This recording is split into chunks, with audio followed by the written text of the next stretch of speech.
Good morning and welcome to your Farm and Home Show. My name is Joanna Coles, and this morning we're going to talk about goal setting. Each year when we start the new year, we have hopes and expectations, but it's probably a great idea for our farms, our small businesses, or even personally to set goals. And setting goals are a little bit different than resolutions. Resolutions are usually big and we don't maintain them, but goal setting can be very important because not only can we set that goal, but then we can work on tactics and timing to really make sure if we do it well that we can achieve those goals. But one of the reasons we need to set farm goals is several actually. One, it's so that everybody can be on the same page. A husband and wife, a farming operation, your farm, patriarch or matriarch, and the kids. If everybody's on the same page to begin with, a lot of times we can be more successful, but it takes conversation and sitting down and talking about what those goals may be for your farm.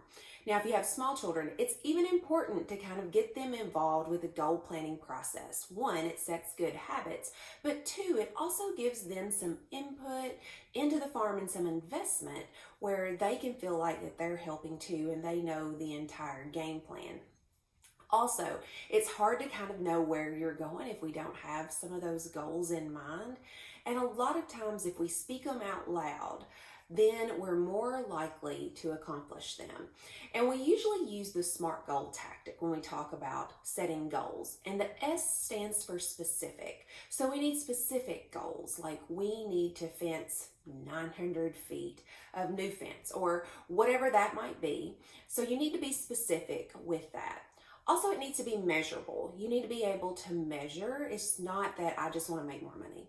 We need to measure that and say that you want to be 10% more profitable in this year so that there actually can be a measurement of success.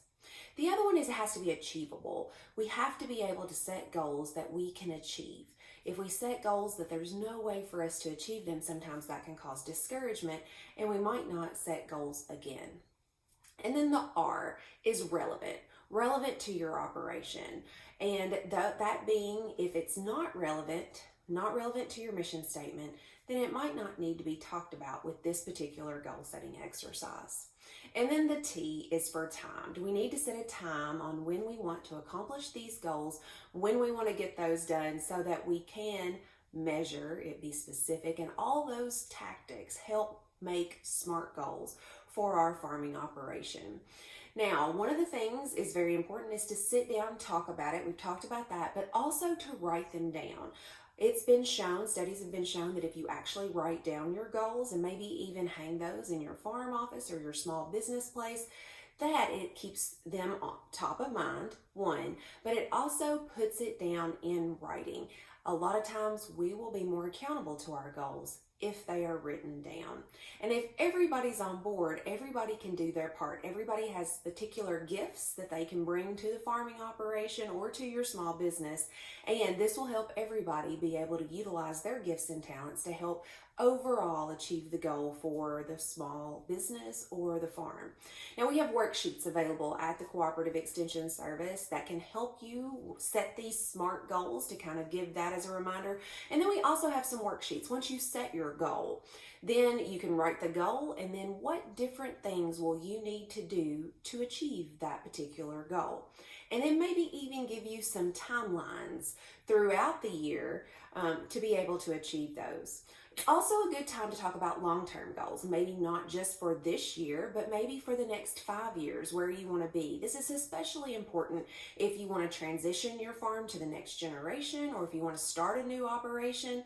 Very important to sit down and talk about what your long-term goals will be. However, if you're not a planner and you don't enjoy thinking about long-term goals, you might just set goals for this particular month or maybe 3 months. It's just a process to kind of keep you on track, keep everybody on the same page, and set you up for success.